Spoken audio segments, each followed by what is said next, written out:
alongside UFC lightweight Jalin Turner.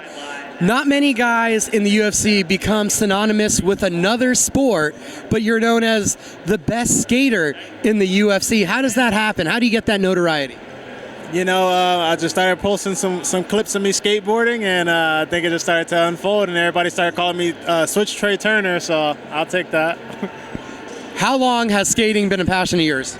Man, I've loved skateboarding since I was a kid, you know. Like, I kind of started playing on a board when I was about 8, 9 years old. Like, the neighborhood was just full with, like, skaters, so I just gravitated to it. And then early teens, I got really into it, and like, before then in high school, I just broke so many bones, like, I stopped doing it. And yeah, man, it's just always been a passion. And, like, it's like riding a bike. Once you know how to do it, like, you never forget. Is there any similarities between that adrenaline rush when you're going for a trick, a big jump, and what happens in the octagon? Yeah, going down a stair set is really intense, and you can get hurt. So I feel like those are pretty much the similarities as far as skateboarding and combat sports.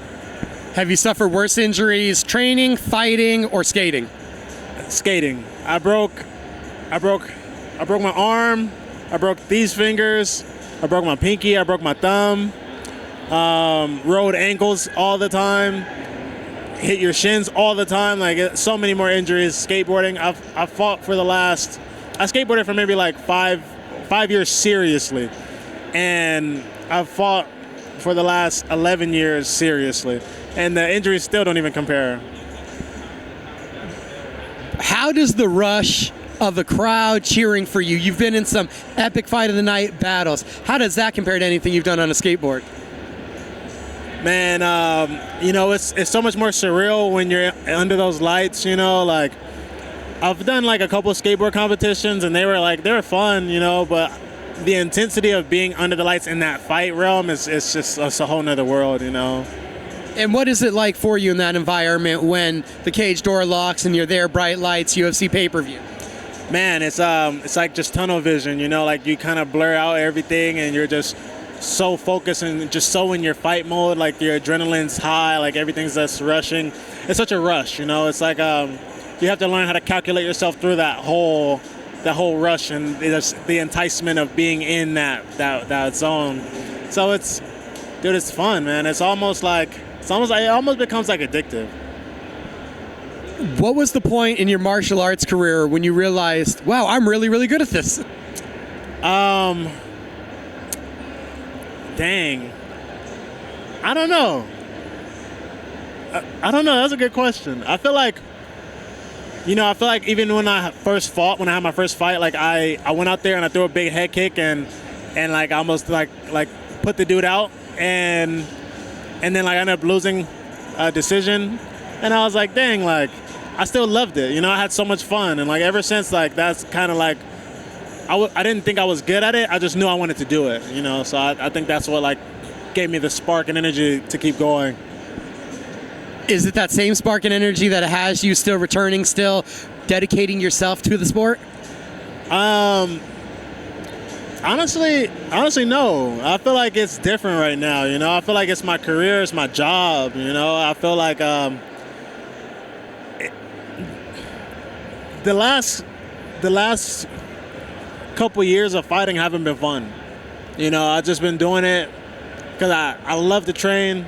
You know, I love to go and like try to better myself, but they haven't been as fun as they used to be. You know, like the ups, downs, whatever. Like it's just, yeah, it's been odd. It's been odd. Is that like a correlation with higher level challengers? So you got to be that much more focused in because you have another dangerous martial artist ahead of you?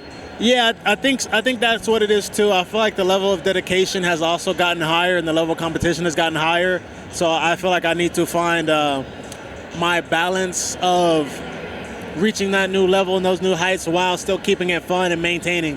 And you know, it's a sweet spot. And then also like, you know, more eyes are looking at you, more like there's so much more energy on you. So it's like anything, like your mistakes aren't often as easily looked over as it used to be, you know. So like when I went on my win streak, I felt so good, you know. I felt like that was like really fun. And right now, you know, it's been up, down, And I feel like even like like some of the decisions I lost were like controversial. So it's like it's just been hard, you know. It hasn't been fun. If I bring up the Matthews Gamrot fight, what do you say? My Gamrot fight?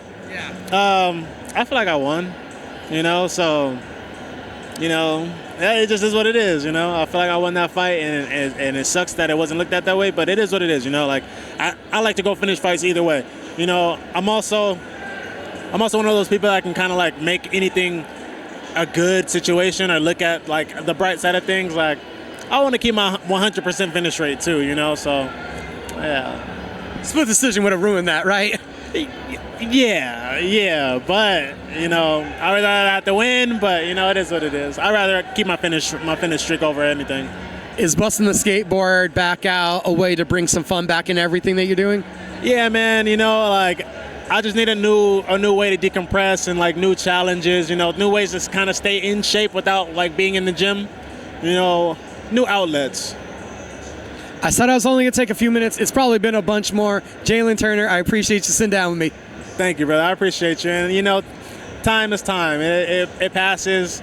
You know, I just appreciate sharing good energy with people. So I appreciate you. Thank you, man. Truly a pleasure to get to talk to you. New Mexico has a rich boxing history. Tapia versus Romero. Tapia versus Archuleta. Holm versus Cisneros. Torres versus Cabral. August 10th, the world will be watching. Hammer versus Diamond.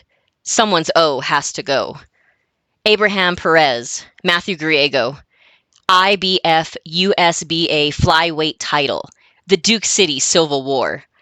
Get your tickets at etix.com.